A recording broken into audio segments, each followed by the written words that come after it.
Good morning सभी लोगों को जो भी इस वीडियो को देख रहे हैं या जो भी इस वीडियो को देखेंगे उन सबको एक गुड मॉर्निंग और वेलकम है दूसरी एक वीडियो में। तो इस वीडियो में बेसिकली मैं बात करने वाला हूँ क्रिप्टो करेंसीज के बारे में। एक ऐसा टॉपिक जिसको मैं बहुत लंबे टाइम से वीडियो में बात करना चाह रहा था, लेकिन अब फाइनली इसका आज नंबर आ गया है। तो इस वीडियो में सबसे पहले हर चीज़ की शुरुआत होती है। मेरी आवाज़ थोड़ी अजीब लगेगी, मेरे को जुकाम हुआ है, I am sorry for this. तो इस वीडियो में बात करने वाला हूँ क्रिप्टो करेंसीज के बारे में, जो कि बेसिकली उनके बेसिक्स से लेकर उनके पास्ट के बारे में, उनके प्रेजेंट के बारे में और उनका फ्यूचर क्या हो सकता है या क्या होगा इसके बारे में। और वो सभी लोग जो सोचते हैं कि क्रिप्टो करेंसीज में हमें नहीं घुसना चाहिए, ये रिस्क है, ये स्कैम है, ये धोखा है, इसमें फ्रॉडबाजी हो जाएगी and all and all and all, इन सब चीज़ों के बारे में लॉजिक्स के साथ, फैक्ट्स के साथ डिटेल में मैं बात करने वाला हूँ। तो हर चीज़ को शुरू करने से पहले सबसे पहले मतलब पता होना चाहिए उस चीज़ का। तो क्रिप्टो करेंसी, पहली बात तो ये जो क्रिप्टो है इसको करेंसी नहीं बोलना चाहिए। क्यों नहीं बोलना चाहिए? अब तो नाम पड़ गया, अब नाम पड़ गया, अब सब लोग बोल रहे हैं, लेकिन करेंसी जो होती है, आज हमारी करेंसी है, हमारी करेंसी फिलहाल $1 से अगर मैं इसका कंपैरिजन करूं तो 74 रुपीज़ 73.90 पैसे इतना हमारा डॉलर चल रहा है अभी, ठीक है। तो इसकी जो वॉलेटिलिटी है, इट मीन्स दैट कि हमारा जो रुपी है, हमारी जो करेंसी है, ये ऐसा नहीं होता कि रातों रात जो है 80 रुपए की हो गई, रातों रात जो है 50 रुपए की हो गई और रातों रात जो है 200 रुपए की हो गई। मतलब कि जो वॉलेटिलिटी है, वॉलेटिलिटी का मतलब होता है प्राइस का फ्लक्चुएशन, ठीक है। तो ये एकदम ना तो हाई जाता है ना एकदम लो जाता है, ये बहुत सारे फैक्टर्स पे डिपेंड करता है और धीरे धीरे इसकी वैल्यू अप एंड डाउन होती है। लेकिन जो क्रिप्टो करेंसीज है, जो क्रिप्टो मार्केट है, यहाँ का जो मार्केट है, यहाँ की जो वॉलेटिलिटी है, वो एक अच्छे रेट पर है, वो एक बहुत ही हाई रेट पर है, ठीक है। तो क्रिप्टो करेंसी क्या है? तो क्रिप्टो करेंसी एक ऐसी डिजिटल करेंसी या डिजिटल ऐसा कॉइन है जो कि हमें बहुत सारी अपॉर्चुनिटीज को प्रोवाइड करता है, जो कि हमें बताता है कि हम कैसे अपने आप को और ज़्यादा टेक्नोलॉजी के जो साथ मिलकर अपने आप को अपडेट कर सकते हैं। क्रिप्टो करेंसी हमको हर चीज़ बताता है कि कैसे हम टेक्नोलॉजी को एक्सेप्ट करके लाइफ में एक स्टेप आगे बढ़ सकते हैं, ठीक है। तो डिजिटल है सबसे बड़ी बात, फिजिकल कोई अपेरेंस नहीं है। जैसे आप शेयर्स खरीदते हो, शेयर्स भी आपके डिजिटल होते हैं, आपका शेयर सर्टिफिकेट होता है, वो सब डिजिटल होता है। शेयर का कोई रियल नहीं होता, ऐसा नहीं होता कि आपको दे दिया गया है। तो क्रिप्टो करेंसी बहुत एक अपॉर्चुनिटी प्रोवाइडर है, एक फ्यूचर है, क्रिप्टो फ्यूचर है और ये बात बिल्कुल हकीकत है। क्रिप्टो करेंसी एक ऐसी डिजिटल करेंसी होती है जिसको आप अपनी लाइफ में यूज़ करके कहीं भी आप चाहो तो पेमेंट्स कर सकते हो।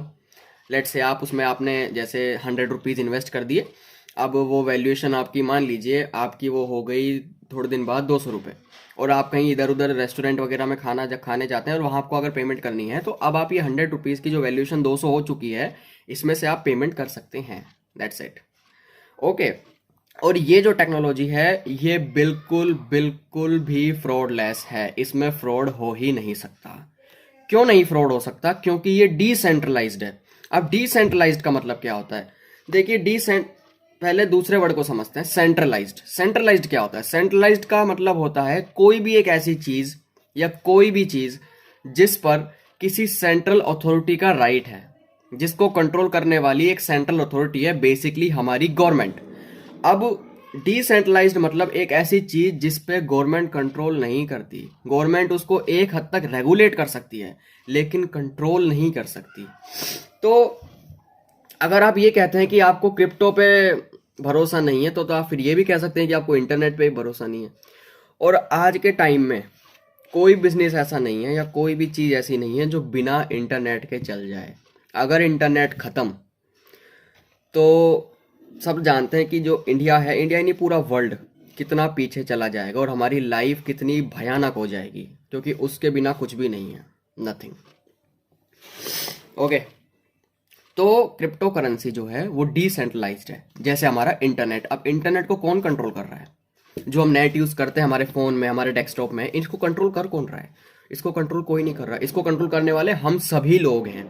हम सभी लोगों का एक सर्वर बना हुआ है। वो सर्वर क्या करता है? डाटाबेस से इंफॉर्मेशन को प्रोवाइड करके वो सर्वर से सर्वर लिंक करता है, और जितनी भी ऑप्टिकल फाइबर्स जो समुद्रों में नीचे बसी हुई हैं, जिसकी वजह से जो ये बाहर टावर्स लग रहे हैं, इनसे हमारी जो रेडिएशन प्रोड्यूस हो रही है, उससे हमारा इंटरनेट जो है वो काम कर रहा है। That's it. तो इंटरनेट भी डिसेंट्रलाइज्ड है। हाँ, अमेरिका में एक नॉन प्रॉफिट ऑर्गेनाइजेशन है जो कि प्राइवेट मल्टीनेशनल कॉन्ग्लोमरेट है, जिसका नाम है ICANN, ICANN। ICANN stands for internet corporation for assign names and numbers. ये एक हद तक थोड़ा बहुत उसको इंटरनेट की जो पावर्स हैं, उसके जो रेडिएशन हैं, या डोमेन नेम होता है बेसिकली, कि डोमेन नेम में कोई रजिस्टर करवा के फ्रॉड तो नहीं कर देगा, ये सब चीज़ों के बारे में बातें हो रखी हैं। तो वो एक चीज़ है जो ICANN जो है USA में प्राइवेट मल्टीनेशनल कॉन्ग्लोमरेट है, जो कि इसको थोड़ा बहुत एक हद तक कहीं ना कहीं रेगुलेट कर देता है, बेसिकली डोमेन नेम से रिलेटेड। तो जिस कॉन्सेप्ट पे इंटरनेट है, उसी कॉन्सेप्ट पे ब्लॉकचेन है। ब्लॉकचेन क्या होता है? ब्लॉकचेन का मतलब होता है कि लेट्स से आपने एक चीज करी, अब आपकी जो इंफॉर्मेशन है वो मान लीजिए ये ब्लॉक है, इस ब्लॉक में आपकी इंफॉर्मेशन है, और जब ये ब्लॉक भर जाएगा और आपकी इंफॉर्मेशन अगर और है, तो ये जो इंफॉर्मेशन है ये अगले ब्लॉक में जाएगी। फिर जब ये अगला ब्लॉक आएगा तो इस अगले ब्लॉक में इस पिछले ब्लॉक का एक यूनिक हैश कोड होता है। वो इसका हैश कोड जो है, इसमें इसका तो हैश कोड ऊपर ऊपर हो गई, लेकिन इस नए ब्लॉक में जो पुराना ब्लॉक है, इसका भी जो हैश था वो यहाँ प्रिंट होगा। फिर जब ये बढ़ जाएगा, जब एक अगला ब्लॉक आएगा, तीसरा ब्लॉक, उस तीसरे ब्लॉक में उस तीसरे ब्लॉक का हैश होगा, और दूसरा ब्लॉक जो अभी हम सरप्लस करके आए हैं, पीछे सरपास करके आए हैं, उसका जो हैश होगा वो भी इस ब्लॉक में आपको अवेलेबल मिलेगा। इट मीन्स दैट ये बहुत लंबी चेन है। और मान लीजिए कोई भी स्कैमर या कोई भी फ्रॉड करने वाला इंसान, हैकर आता है, और अगर उसको इन चेन को लिंक, थोड़ी जो लिंक बना हुआ है ब्लॉकचेन्स के बीच, अगर उसको ये चीज़ें तोड़नी है, तो उसको हजारों करोड़ों ब्लॉक्स को चेंज करना पड़ेगा। और एक ब्लॉक की इंफॉर्मेशन अगर पूरी सर्वर से जाके चेंज करी जाए, तो उसमें कम से कम 200-250 साल लग जाएंगे उसको। नहीं हो सकता, इसको कोई हैक कर ही नहीं सकता। यही तो बात होती है अच्छे डिसेंट्रलाइजेशन सिस्टम की। No one can hack this. तो अब ये समझ आ गया कि ब्लॉकचेन क्या है। फिर अगला क्वेश्चन जो हमारे पास उठ सकता है वो ये है कि सुनने में आया था कि अप्रैल 2018 में क्रिप्टो जो है वो हट गई थी हमारे कंट्री से। RBI जो गवर्नर थे, उन्होंने बोला था कि हम क्रिप्टो को सर्कुलेट नहीं करेंगे। बेसिकली लोग सोचते हैं कि 2018 में जो क्रिप्टो करेंसीज हैं वो इंडिया में बैन हुई। तो सबसे पहली बात, क्रिप्टो करेंसी कभी बैन हुई नहीं थी। RBI गवर्नर ने एक नोटिफिकेशन निकाली थी और सर्कुलर भी निकाला था, जिसमें उन्होंने ये कहा था कि अभी हम इस ऐसी टेक्नोलॉजी पे भरोसा नहीं कर सकते, क्योंकि उस टाइम जो थी इतनी अवेयरनेस लोगों में नहीं थी। उस टाइम गवर्नमेंट भी कहीं ना कहीं इनकॉम्पिटेंट थी उस चीज़ को समझने के लिए। दैट्स वाई उन्होंने कहा कि जितनी भी बैंक्स हैं, जो क्रिप्टो एक्सचेंज हैं, जितने भी उनसे डीलिंग कर रही है, हम उनसे टाई अप नहीं करना चाहते। आप अपना बिजनेस हटा लीजिए, हमें आप में कोई इंटरेस्ट नहीं है। तो बैंकों ने फिर वो चीज़ बंद कर दी। दैट्स वाई जो क्रिप्टो है वो इंडिया से जा चुका। लेकिन 2020 मार्च में वापस हमारी जो सेंट्रल गवर्नमेंट है, उन्होंने इसको हटा दिया, और हमारा जो क्रिप्टो एक्सचेंजेस है, जो क्रिप्टो प्लेटफॉर्म है, वो हमारे इंडिया में वापस आ चुका है। गवर्नमेंट ने रीज़न क्या दिया है इसका, कि 2018 अप्रैल में RBI ने हमारे देश से क्रिप्टो हटा दी थी, और 2020 मार्च में हम जो है क्रिप्टो को वापस ला रहे हैं। और क्यों ला रहे हैं हम, ये पता है? हम इसलिए ला रहे हैं क्योंकि अगर हम इसको नहीं लाते तो हमारा जो संविधान है, हमारा जो कॉन्स्टिट्यूशन है हमारी इंडिया का, उसमें हमें बहुत सारे फंडामेंटल राइट्स दिए हुए हैं। उस फंडामेंटल राइट में एक राइट ये भी है, right to freedom of trade. It means that हमारे पास फ्रीडम है, हम किसी भी तरह की ट्रेड कर सकते हैं, national, international, international, it can be anything. Okay, मेरे को ये बात समझ नहीं आती आज तक कि मतलब गवर्नमेंट को 2 साल लग गई ये बात जानने में कि हमारे कॉन्स्टिट्यूशन के खिलाफ जा रहे हैं हम खुद ही लोग। क्या ही बोले। तो क्या फ्यूचर में ये बैन हो सकती है वापस? अब बैन नहीं, मतलब वापस हट सकती है? नहीं हटेगी, नहीं हट सकती, बिल्कुल भी नहीं हट सकती। और अगर ये हटती है तो उसके रीजंस भी मैं बहुत सारे हैं मेरे पास। उसके रीजंस नहीं है, उसके होने के बाद जो इफेक्ट्स आएंगे हमारे ऊपर, वो बता देता हूँ। अगर गवर्नमेंट जो है क्रिप्टो को इंडिया से हटा देती है, इट मीन्स दैट कि इंडिया जो है, हमारा जो देश है, वो वापस बहुत पीछे जाने वाला है। फिर क्यों जाने वाला है? क्योंकि क्रिप्टो फ्यूचर है, सब जानते हैं। एक टाइम बाद ऐसा होगा जब बैंकिंग सिस्टम जो हैं उनको रिप्लेस भी कर सकता है ये, और कर देगा भी। जैसे पहले गुरुकुल हुआ करते थे, गुरुकुल को रिप्लेस कर दिया स्कूल्स ने, स्कूल्स को रिप्लेस कर दिया कोचिंग ने, कोचिंग को रिप्लेस कर दिया सैटेलाइट ने। बहुत सारे सिनेमा हम जाते थे, अब उनको रिप्लेस कर दिया ओटीटी प्लेटफॉर्म्स ने, हमारे यूट्यूब ने पूरा कर दिया, हमारे घर में स्मार्ट टीवी हो गया उसने कर दिया, होम थिएटर हो गया, इन सब ने इनको आउट परफॉर्म कर दिया। ओके, ठीक उसी तरह बैंक्स थी, अब बैंक्स को परफॉर्म जो आउट परफॉर्म करने के लिए आया है वो क्रिप्टो ही है। एक टाइम बाद देखना बहुत जल्दी ये इसको भी आउट परफॉर्म कर देगा। मे बी इसमें कुछ साल लग जाए, अभी तो साल लगेंगे, क्योंकि अभी लोग अवेयर नहीं है इस चीज़ के बारे में, अवेयरनेस अभी इतनी बिल्कुल भी नहीं है। अगली चीज़, तो अगर ये बैन होता है तो हम जो हैं वो बहुत पीछे चले जाएंगे। और अभी लास्ट मैंने कल सुबह ही हमारे फाइनेंस मिनिस्टर निर्मला सीतारमण जी का एक आर्टिकल पढ़ा था, जिसमें उन्होंने कहा हुआ था कि हम क्रिप्टो को बैन नहीं कर सकते, क्योंकि अगर हम इसको बैन करते हैं इट सिंपली मीन कि हम और कंट्रीज से सच में बहुत पीछे हो जाएंगे, और क्रिप्टो फ्यूचर है और हमें इसको समझना पड़ेगा। और हमें इसके लिए एक पॉलिसी 2021 की जब शुरुआत हुई थी, जब हमारा बजट आया था, तो उसी टाइम हमारा एक बिल जो है वो भी ड्राफ्ट हुआ था क्रिप्टो करेंसीज के ऊपर, क्रिप्टो बिल करके। लेकिन उस क्रिप्टो बिल में कुछ इतनी प्रॉब्लम्स तो मैं नहीं कह सकता, कुछ दिक्कतें थी जिनकी वजह से गवर्नमेंट इस चीज़ को समझ नहीं पाई, थोड़ी उनका जो पॉलिसी है वो अच्छे से बन नहीं पाया, दैट्स वाई उन्होंने इसको पोस्टपोन कर दिया। तो फ्यूचर में अगर ये बैन होता है तो हमें बहुत दिक्कत होगी और हमारी इकोनॉमी पे बहुत बड़ा इफेक्ट आ सकता है। क्यों आ सकता है? क्योंकि हमारी पॉपुलेशन इंडिया की करीब 140 करोड़ के आसपास है। ओके सॉरी 140 करोड़ के आसपास है।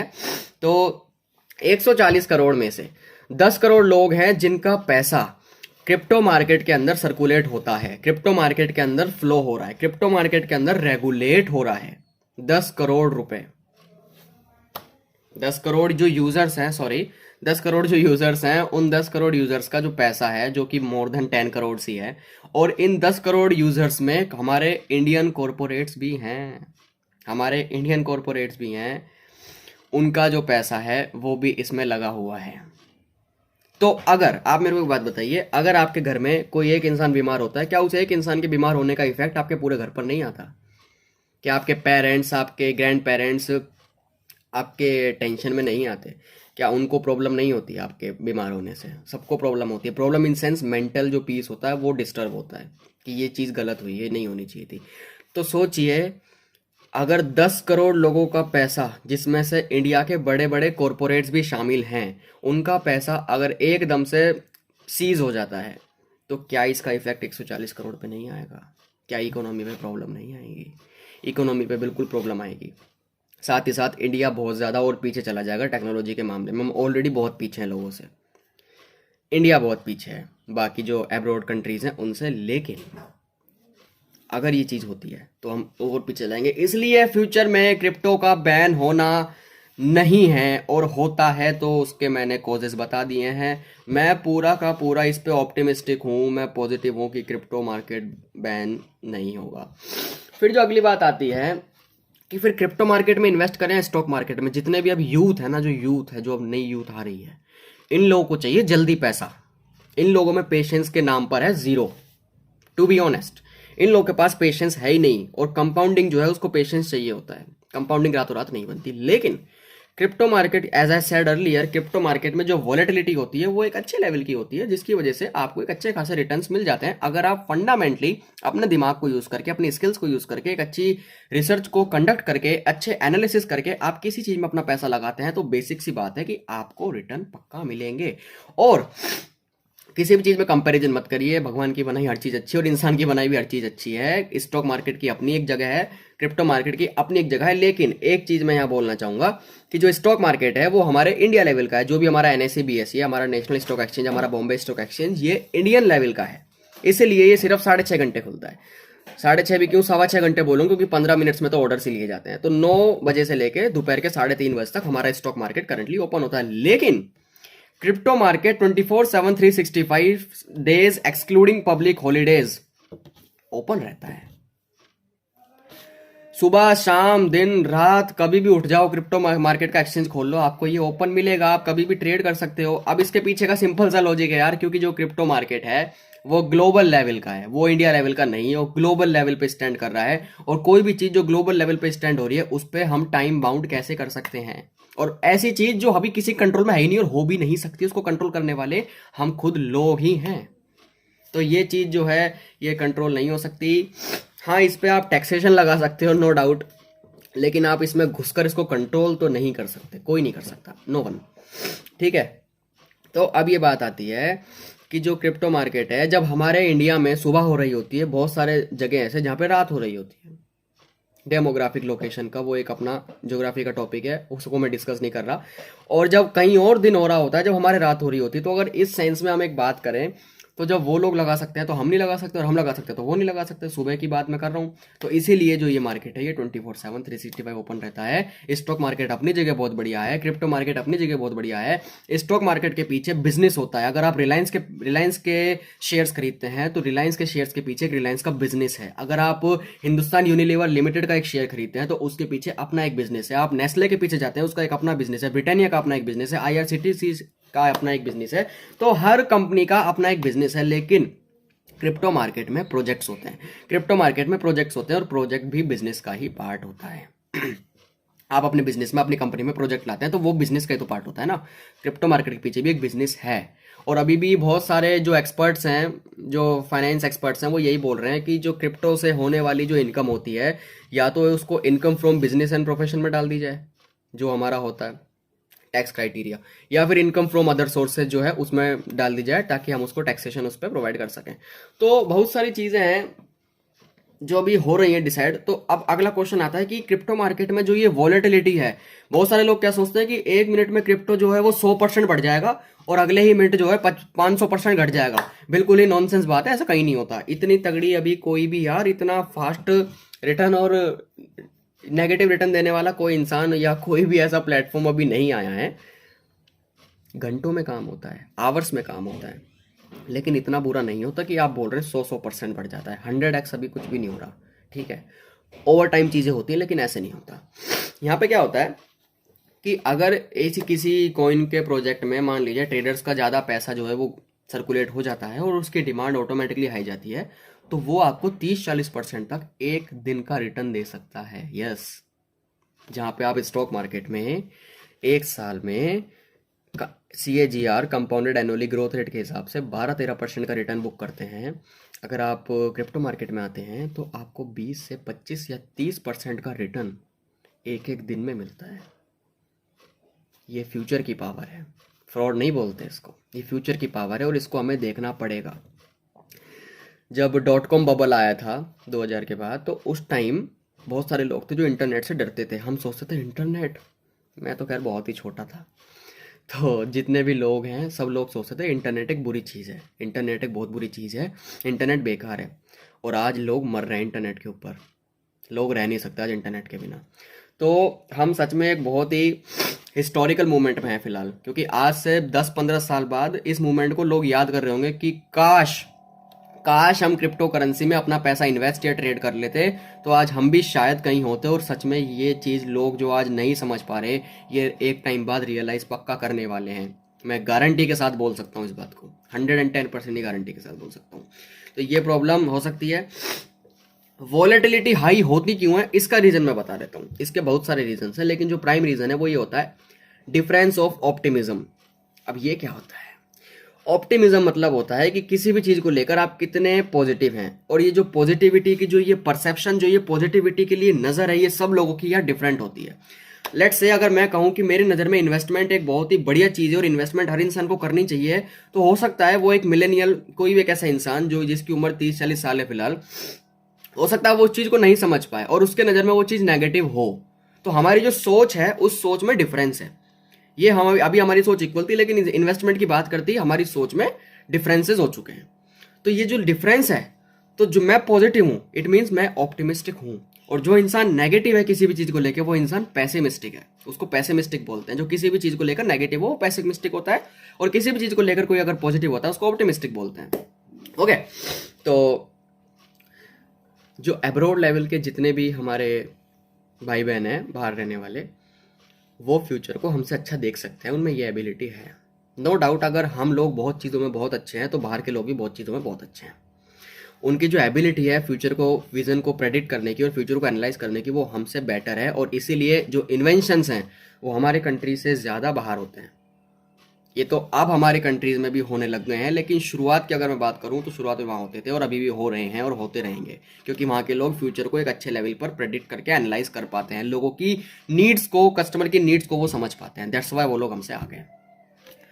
तो बहुत सारे लोग हैं जिनकी जो जो ऑप्टिमिस्टिक है क्रिप्टो को लेकर, उनका पैसा बहुत फास्ट लेवल से सर्कुलेट होता है इस मार्केट में, और क्योंकि सर्कुलेशन ज़्यादा है तो सीधी सी बात है वॉलेटिलिटी तो होनी ही है। तो वॉलेटिलिटी के बाद हमारा अगला सवाल आ सकता है कि जो क्रिप्टो है, अब ये कैसे, मतलब ये क्या बात हुई कि क्रिप्टो में हमें इन्वेस्ट करना चाहिए? क्या क्रिप्टो हमको अपॉर्चुनिटी प्रोवाइड करता है? बिल्कुल सर, क्रिप्टो आपको बहुत बड़ी अपॉर्चुनिटी प्रोवाइड करता है। वो कैसे प्रोवाइड करता है अपॉर्चुनिटी? लेट्स से आप शेयर मार्केट में हैं और आप एक छोटे इन्वेस्टर हैं। छोटे इन्वेस्टर मतलब कि आप महीने की SIP बांधी हुई है, सिस्टमैटिक इन्वेस्टमेंट प्लान है आपके पास, कि आप हर महीने 1000 या 1500 रुपए आप मार्केट में डालेंगे। अब यार पता है क्या होता है स्टॉक मार्केट में, और ये हमारे इंडियन स्टॉक मार्केट में होता है, US मार्केट्स में ऐसा नहीं है।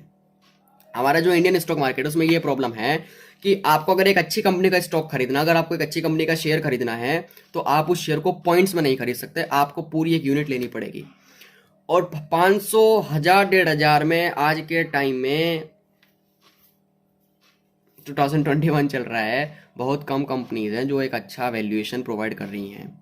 अभी क्या है, इमर्जिंग कंपनीज है। इमर्जिंग कंपनीज, व्हेन आई से इमर्जिंग कंपनीज, मतलब कि ऐसी कंपनी जो भी ग्रोथ मोड में आई नहीं है, अभी काम हो रहा है उन पर, अभी उनके जो प्रमोटर्स है, अभी उनकी जो टीम है, उनके जो एम्प्लॉयज है वो भी काम कर रहे हैं, अभी उनका प्रोजेक्ट इतने हाई लेवल पर नहीं पहुंचा, राइट। लेकिन अगर आपको क्रिप्टो में आना है, आप 100 रुपये से अपनी इन्वेस्टमेंट कर सकते हैं।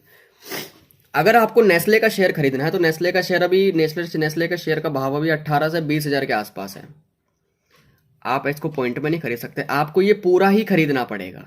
आपको अपनी जेब से जो है वो 19 या 20 हज़ार रुपये देने पड़ेंगे ब्रोकर को, और वो ब्रोकर आपके बिहाफ पे आपको एक क्वांटिटी 19 हज़ार या 20 हज़ार में देगा। ये है यहाँ पे हमारी शेयर मार्केट में थोड़ी कमी बोलूँगा मैं इसको मैं कमी ही बोलूँगा, सच में कमी बोलूँगा। US मार्केट में ऐसा नहीं है, आप पॉइंट्स में ले सकते हैं, आप गूगल का शेयर ले सकते हैं, आप टेस्ला का शेयर ले सकते हैं, बहुत सारी कंपनीज है जिनका आप शेयर ले सकते हैं। ओके, उसके बाद मैं बात करता हूँ, अब जैसे मान लीजिए बिटकॉइन की मैं बात करता हूँ, तो बिटकॉइन का अभी जो करंट प्राइस है वो 53 या 54 लाख के आसपास है, 53 या 54 लाख रुपए का वो हो रहा है। तो मतलब आपको 54 लाख देने पड़ेंगे एक बिटकॉइन के लिए? ऐसा नहीं है, मिनिमम 100 रुपये में आप ले सकते हैं। 100 रुपये में आपको कुछ पॉइंट्स मिल जाएंगे, उन पॉइंट्स के हिसाब से आपकी जो स्टेक है, आपकी जो ओनरशिप है, आपका जो वैल्यूएशन है वो डिसाइड होगा मार्केट फ्लक्चुएशंस के बेसिस पर। That's it. ओके, तो वॉलेटिलिटी का पीछे अपॉर्चुनिटी जो है क्रिप्टो मार्केट प्रोवाइड कर रहा है छोटे इन्वेस्टर्स को, इसलिए लोग ज़्यादा इंटरेस्टेड हो रहे हैं क्रिप्टो में, क्योंकि ये अपॉर्चुनिटी प्रोवाइड कर रहा है। और इसको मैं मोट भी बोल सकता हूँ, ये क्रिप्टो मार्केट का एक कॉम्पिटिटिव एडवांटेज बोल सकता हूँ, जो अभी हमारे इंडियन स्टॉक मार्केट में नहीं है। कस्टमर्स को अट्रैक्ट करने के लिए हर बिजनेस के पास एक मोट होना चाहिए, और क्रिप्टो मार्केट में ये मोट है। सबसे पहला तो हमेशा खुला रहता है, 24/7 365 एनी टाइम, कोई हॉलीडे नहीं है। दूसरी बड़ी बात, इन्वेस्टर्स को अपॉर्चुनिटी दे रहा है, आप मिनिमम 100 रुपीज़ से इन्वेस्ट कर सकते हैं। तो बहुत सारी चीज़ें होती हैं जो अपॉर्चुनिटी प्रोवाइड करवा रहा है क्रिप्टो में। उसके बाद आती है क्रिप्टो कितने तरीके होते हैं। क्रिप्टो बहुत सारे तरह के होते हैं। सबसे बड़ा क्रिप्टो है हमारा बिटकॉइन। बिटकॉइन के अलावा जितने कॉइन्स हैं उनको ऑल्ट कॉइन्स बोलते हैं। बहुत सारे टोकन्स भी हैं लेकिन बेसिकली सबको कॉइन बोला जाता है। तो सबसे नंबर 1 बिटकॉइन, और बिटकॉइन के अलावा जितने हैं उन सबको बोला जाता है ऑल्ट कॉइन्स। फिर चाहे वो डॉज कॉइन हो, चाहे वो सोलाना हो, चाहे वो एवलांचे हो, चाहे वो चिल्लीज हो, चाहे वो IOST हो, चाहे वो शिबा इनू हो, वो कुछ भी हो, वो सीरियसली बात है ऑल्ट कॉइन्स है। इथेरियम हो, ये सब क्या है, USDC, USDT, ठीक है, ये सब इंजन कॉइन, ये सब क्या है, ऑल्ट कॉइन्स। बिटकॉइन के अलावा जितने भी हमको कॉइन्स मिलते हैं वो हमारे बेसिकली होते हैं ऑल्ट कॉइन्स, ठीक है। उसके बाद अब अगला सवाल आता है कि हमने देखा होगा हर क्रिप्टो की एक रैंकिंग होती है। बिटकॉइन रैंक 1 पे है, इथेरियम रैंक 2 पे है, डॉज कॉइन रैंक 9 पे है, IOST रैंक 116 पे है। तो ये रैंक कैसे निकल रही है? ये रैंक निकलती है मार्केट कैपिटलाइजेशन के बेसिस पर। अब ये मार्केट कैपिटलाइजेशन क्या होता है और कैसे ये कैलकुलेट होता है? मार्केट कैपिटलाइजेशन का मतलब होता है कोई भी एक ऐसी कंपनी या कोई भी एक ऐसा प्रोजेक्ट जो एट करंट मार्केट में अगर हम इसको निकालते हैं, मार्केट में बेचते हैं, तो उसके बदले हमको कितना पैसा मिल सकता है। That is your market capitalisation. अब ये डिफाइन कैसे होता है यार? लेट्स से आपके पास 100 क्वांटिटीज हैं किसी भी चीज की, you have 100 quantities of something, और एक क्वांटिटी का जो प्राइस है वो 10 रुपये है। तो अब आपके पास टोटल वैल्यूएशन कितनी हो गई, 100 multiply by 10 is equal to 1000। तो ये 1000 आपका है market capitalisation. Market capitalisation, numbers of units available to you multiply by unit price of a single quantity. Unit price of a single quantity, तो ये चीज़ें जब होंगी, इसको मल्टीप्लाई करने पे आपके पास जो एक वैल्यूएशन अच्छा खासा आएगा, इस वैल्यूएशन को हम बोलेंगे मार्केट कैपिटलाइजेशन। और मार्केट कैपिटलाइजेशन के बेसिस पे इन चीज़ों की जो है वो रैंकिंग होती है। बिटकॉइन की रैंक सबसे अच्छी है क्योंकि उसका मार्केट कैप है 92 लाख करोड़ का। 92 के बाद आप 12 जीरो और लगा दीजिए, इतना उसका मार्केट कैप है। 92 लाख करोड़ का उसका जो है मार्केट कैप होता है। ओके, उसके बाद अब ये आता है सवाल कि फिर बिटकॉइन सबसे हाई क्यों है। बिटकॉइन 54 लाख 53 लाख रुपए का हो रहा है, और अभी भी मैं इतना बुलिश हूँ इसको लेकर कि ये 1 करोड़ से ऊपर जाएगा। इसके फाइनेंशियल्स नहीं बोलूँगा, फंडामेंटल जो है वो बहुत स्ट्रांग है। तो बिटकॉइन इतना हाई है क्यों, किसने बनाया, कैसे बना दिया और क्यों बना दिया, क्या है इसमें ऐसा।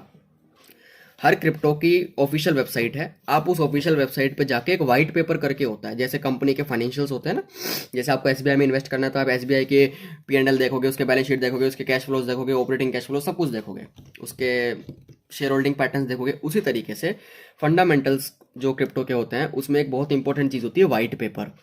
वाइट पेपर में बेसिकली उस प्रोजेक्ट की सारी डिटेल्स होती है कि ये प्रोजेक्ट का मोटिव क्या है, इस प्रोजेक्ट का विजन क्या है, इस प्रोजेक्ट का मिशन क्या है, हमारा टारगेट क्या है, हमारे जो होल्डिंग्स हैं वो कितने लोगों के पास कितना प्रपोर्शन है, और हमारा फ्यूचर क्या है, और हमारी टीम कितनी एक्टिव है। मतलब एक एक इन्फॉर्मेशन जो उस प्रोजेक्ट से रिलेटेड आपको चाहिए वो वाइट पेपर में मिलेगी।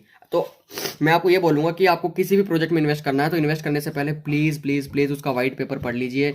और अगर वाइट पेपर नहीं है उसमें इन्वेस्ट मत करिएगा, क्योंकि वो मे बी फ्रॉड हो सकता है। कंपनी का फ्रॉड हो सकता है, हैकर का फ्रॉड नहीं हो सकता, कंपनी की साइड से फ्रॉड हो सकता है, हैकर्स का कोई रोल नहीं होता इसमें। तो बिटकॉइन इतना हाई क्यों है, क्वेश्चन ये था हमारा। इसकी सबसे बहुत सारी वजह है पहली बात तो, लेकिन अगर मैं बात करूं कि बहुत हमें एक दो में सम अप करना है तो सबसे पहला तो हाइप बनी थी। हर चीज़ जो आज आसमान तक पहुंची है उसके पीछे मेहनत है, लेकिन कहीं ना कहीं हाइप भी होती है। मेहनत के साथ साथ कहीं ना कहीं हाइप भी होती है। तो सबसे बड़ी बात जो ये होती है कि इसके पीछे भी एक हाइप काम कर रही है। दूसरा, early mover advantage. Early mover advantage तो इसका मतलब क्या होता है, आपने सुना होगा ना कि जल्दी जाओ जल्दी पाओ। जहां आप जल्दी जाओगे वहां पे आपको कुछ ना कुछ एडवांटेज मिलेगी। और ये चीज़ रियल लाइफ में हो रही है। अगर आप बिजनेस की देखें, अगर आप मान लीजिए कोई ऐसा बिजनेस कर रहे हैं, अगर आप एक एंटरप्रेन्योर हैं और आपने कोई ऐसा एक प्रोजेक्ट लॉन्च करा है, या ऐसा कोई आपने स्टार्टअप लॉन्च कर दिया है जो अभी तक मार्केट में आया ही नहीं था, तो आपके पास अब पता है बहुत सारे एडवांटेज होने वाली है। एडवांटेज लाइक, अगर आप अर्ली मूवर हैं, सबसे पहला मोनोपोली, आपके पास बिल्ड होगी मोनोपोली। और अगर मोनोपोली आ गई आपके पास, तो सीधी सी बात है आपकी ब्रांड इक्विटी बन जाएगी। ब्रांड इक्विटी से आपकी कस्टमर की लॉयल्टी बनेगी, कस्टमर आपका रिपीट होगा। अगर आप अर्ली मूवर हैं तो कहीं ना कहीं आपके पास एडवांटेज होगा कॉस्ट कटिंग का आपके पास एडवांटेज होगा। आपका प्रोडक्शन रेट पे आपके पास बहुत सारी अच्छी टेक्नोलॉजीज होंगी, अच्छी स्ट्रेटजीज होंगी। आपके पास एक आपका मोट होगा, आपके पास एक आपका कॉम्पिटिटिव, मैं कह सकता हूं एक कॉम्पिटिटिव एडवांटेज होगा। It means that competitive advantage means एक ऐसी चीज जो आपको यूनिक बनाती है अपने कॉम्पिटिटर्स से। इसी तरीके से बिटकॉइन में अर्ली मूवर एडवांटेज थी। बिटकॉइन मार्केट में सबसे पहला कॉइन था, तो सीधी सी बात है इन्वेस्ट करने के लिए भी कौन हुआ, बिटकॉइन ही हुआ। ओके, तो इसीलिए हाइप बनी। दूसरा, मोट कॉम्पिटिटिव एडवांटेज। और तीसरा ये कि इसके पास अर्ली मूवर एडवांटेज हमेशा से रहा है, क्योंकि ये मार्केट में सबसे पहले आया था। इस वजह से बिटकॉइन का प्राइस हाई है। और दूसरी बात, इसकी एक और बात मैं बोलना चाहूँगा, यहाँ पे मैंने मिस करी, इसकी सप्लाई लिमिटेड है।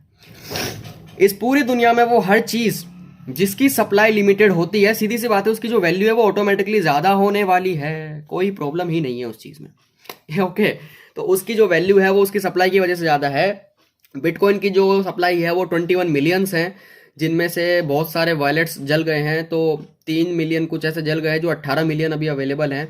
लेकिन मैक्स सप्लाई 21 मिलियन है। इट मीन्स इससे ज़्यादा इसकी माइनिंग नहीं हो सकती। जैसे हम सोने को खोद खोद के पहाड़ों में से निकालते हैं ना, उसी तरीके से बिटकॉइन की भी माइनिंग होती है। नहीं, पहाड़ों में से नहीं, सर्वर पे काम होता है, सर्वर पे माइनिंग होती है, जिसमें एनर्जी, नेट और बहुत सारी जो चीज़ें होती हैं ये सब लगती है। उसके बाद आपका जो बिटकॉइन है उसकी माइनिंग हो पाती है। तो बिटकॉइन की जो माइनिंग है वो ऐसे हो पाती है, इसकी माइनिंग होती है।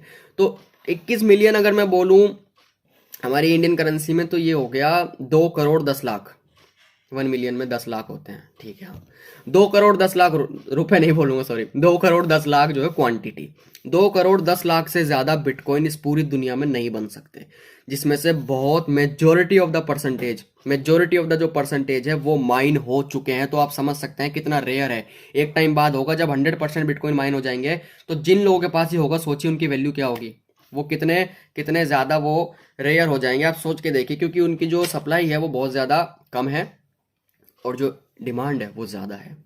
तो कोई भी चीज़, बेसिक इकोनॉमिक्स का रूल है यार, इकोनॉमिक्स का रूल यही है कि डिमांड अगर ज़्यादा है और सप्लाई उसको पीछे से कंपनसेट करने के लिए अवेलेबल नहीं है, तो वैल्यूएशन तो ऊपर जाएगा ही जाएगा, वरना कैसे करेंगे, वरना बिजनेस कैसे चलेगा।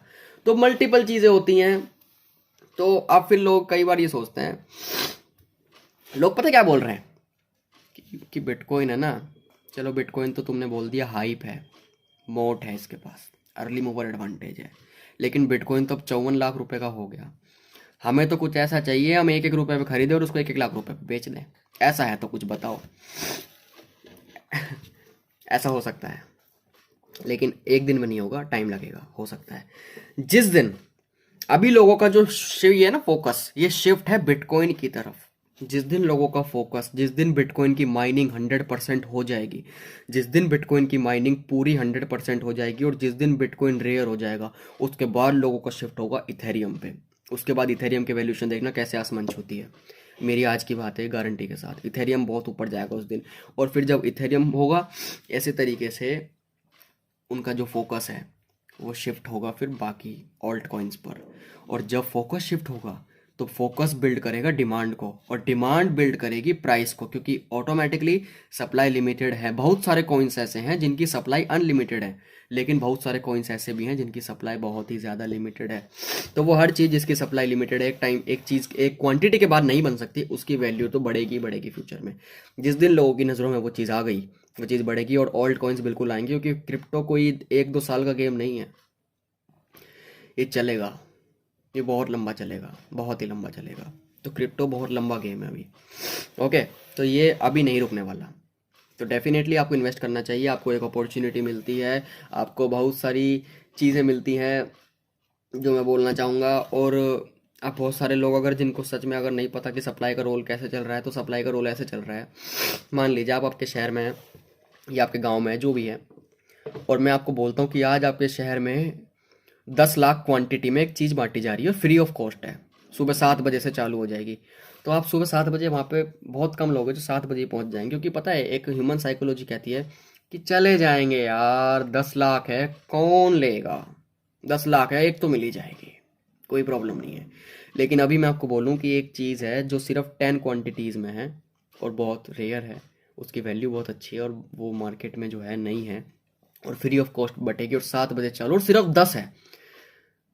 अब हो सकता है आप पहुंच जाएं, क्योंकि आपको पता है अब ये बहुत रेयर चीज़ है, अब इसकी वैल्यूएशन ज़्यादा होने वाली है। और किसी भी चीज़ की वैल्यूएशन जब इंसान को लगे ना ज़्यादा होने वाली, तो सीधी सी बात है वो इंसान आगे जाएगा उसको अचीव करने के लिए। सप्लाई का बहुत बड़ा रोल होता है। वो हर चीज़ जिसकी सप्लाई कम है, उसकी डिमांड अगर बढ़ गई, डिमांड अगर क्रिएट हो गई, तो प्राइस उसका बहुत अच्छे से जाएगा। और वो हर चीज़ जिसकी सप्लाई बहुत ज़्यादा होती है, उसकी डिमांड बढ़ती ही नहीं है। वो हर चीज़ जो एक्सेस सप्लाई में है, जो मार्केट के इक्विलिब्रियम को सपोर्ट नहीं कर रही है, जो मार्केट के रेजिस्टेंस को सपोर्ट नहीं कर रही है, सीधी सी बात है उसकी सप्लाई अनलिमिटेड है। और अनलिमिटेड सप्लाई जन्म देती है लेस डिमांड को। एक्सेस डिमांड नहीं मिलेगी वहाँ पे, बहुत कम, बहुत कम। कोई हाइप की वजह से मिल जाए तो पता नहीं, हाइप इन सेंस कि सडन इंटरेस्ट, कोई न्यूज़ आ गई बाहर निकल के, तो कोई पता नहीं। लेकिन इन जनरल अगर मैं बात करूँ एक जनरल सेंस में, तो उसमें कुछ नहीं होगा, तो उसमें हाइप बन ही नहीं सकती। लेकिन अगर इंटरेस्ट बन जाए, कुछ बहुत सारी चीज़ें होती हैं जो हो जाए। अभी बात होती है इन्वेस्टमेंट की टेक्निक्स, स्ट्रेटजीज। इसकी भी जैसे हम स्टॉक मार्केट में किसी भी मार्केट में एनालिसिस करते हैं, fundamental analysis, technical analysis. Fundamental analysis हम स्टॉक मार्केट में करते थे, फाइनेंशियल्स को पढ़ना, कंपनी के बैकग्राउंड को पढ़ना, पास्ट को पढ़ना, प्रेजेंट को पढ़ना, फ्यूचर का एनालिसिस करना, ये करते थे। उसी तरीके से हम टेक्निकल एनालिसिस में ट्रेडिंग बेसिकली चार्ट्स को पढ़ना, प्राइस एक्शंस को पढ़ना, इंडिकेटर्स का यूज़ करना, ये बेसिकली हम करते थे स्टॉक मार्केट में। और जो टेक्निकल एनालिसिस होते हैं ना यार, वो इस दुनिया में आप कुछ भी कर लीजिए, टेक्निकल एनालिसिस हर चीज़ के सेम होते हैं, लेकिन फंडामेंटल्स हर चीज़ के अलग होते हैं। ओके, अगर मैं बात करूँ आज खेती की, अगर मैं एग्रीकल्चर की बात करूं, तो एग्रीकल्चर पे आप जितने भी पेड़, क्रॉप्स या जो भी आप उगाते हैं, तो इनका फंडामेंटल्स अलग है। इनका फंडामेंटल क्या है? बारिश, सॉइल कैसा है, क्या हमारे पास फर्टिलाइजर्स कितने अच्छे हैं, फर्टिलाइजर्स की सप्लाई कितनी है, फर्टिलाइजर्स का प्राइस क्या चल रहा है, ये इसके फंडामेंटल्स है जो इसको सपोर्ट करते हैं। पिछले साल का प्राइस क्या था, पिछले साल बारिश कितनी हुई थी और कब हुई थी, कितनी हुई थी, हमारे पास मैन्योर कितना है, हमारे पास मैन्योर्स कितने हैं। तो ये सारी बहुत सारी बातें हैं जो अगर हिंदी में बोलूँ तो हमारे पास उर्वरक कितना है, फर्टिलाइज़र, उर्वरक कितना है हमारे पास, ठीक है। तो बहुत सारे फंडामेंटल्स हैं जो कि एग्रीकल्चर को सपोर्ट करते हैं। तो ऐसी हर इंडस्ट्री के अपने फंडामेंटल्स होते हैं, हर इंडस्ट्री के अपने फंडामेंटल्स होते हैं। किसी प्रोडक्ट के फंडामेंटल्स क्या होंगे? प्राइस मूवमेंट, उसके कॉम्पिटिटर्स, उसके पीयर्स, ये सब चीज़ें होती हैं। उसकी क्वालिटी, उसकी मार्केट शेयर, उसकी ब्रांड वैल्यू कितनी है, कस्टमर की लॉयल्टी उस पर कितनी अटैच है, किस उस पर्टिकुलर प्रोडक्ट का मार्केट के अंदर टर्न अराउंड कितना है, उसका टर्नओवर जो रेट है वो ईयर बाय ईयर कितना है, इकोनॉमी पे क्या इफेक्ट है, क्या उसकी सप्लाई चेन स्ट्रॉन्ग है, क्या उसका डिस्ट्रीब्यूशन नेटवर्क स्ट्रॉन्ग है, क्या उसका एक्सपोर्ट हमारी कंट्री से बाहर होता है, क्या उसकी इंपोर्ट है, क्या उसका फ्यूचर मार्केट हो सकता है, क्या कोई ऐसी चीज़ तो नहीं है जो इस पर्टिकुलर प्रोडक्ट को रिप्लेस कर दे। बहुत सारे फंडामेंटल्स होते हैं, ऐसे पता नहीं कितने बोल दूंगा मैं, लेकिन मल्टीपल चीज़ें होती हैं। तो फंडामेंटल सबके अलग होते हैं। तो ये जो क्रिप्टो मार्केट है, इसके फंडामेंटल्स अलग होते हैं। इसके बारे में अगली वीडियो में बात करूंगा कि इसकी लेंथ ऑलरेडी ज़्यादा हो चुकी है। तो ऑब्वियस सी बात है, इसकी जो बात है वो मैं अगली वीडियो में करूंगा कि क्रिप्टो के फंडामेंटल्स कैसे करने हैं। क्रिप्टो का जो टेक्निकल एनालिसिस है वो बिल्कुल उसी तरीके से होता है जैसे कि स्टॉक मार्केट में होता है। ट्रेडिंग बिल्कुल हर जगह सेम होती है, लेकिन फंडामेंटल्स हर चीज़ के अलग होते हैं। क्रिप्टो मार्केट का फंडामेंटल्स कैसे पढ़े जाते हैं, उनको एनालिसिस कैसे किया जाता है, इसके बारे में बात करूंगा अगली वीडियो में।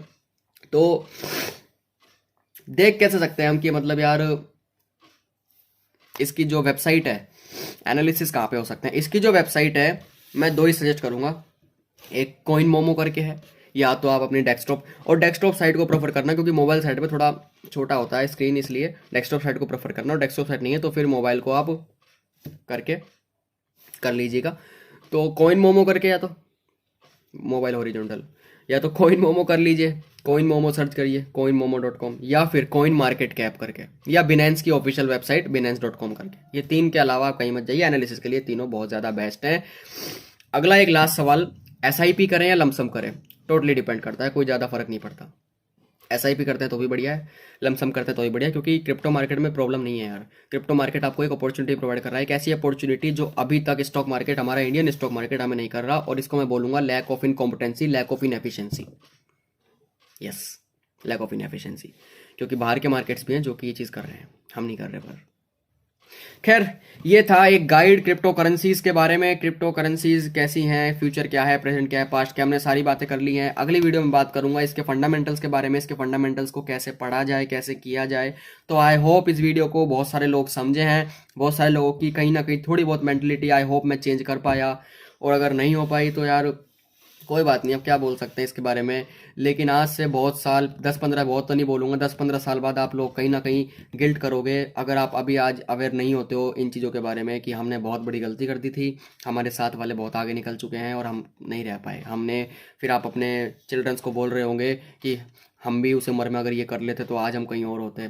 एक बहुत ही घटिया डायलॉग है जो मैं सुन सुन के बहुत पक चुका हूँ, सभी पक चुके हैं, ये हम सुनते ही हैं। तो ऐसा हमें बोलना ही क्यों है कि हम गिल्ट कर रहे हैं।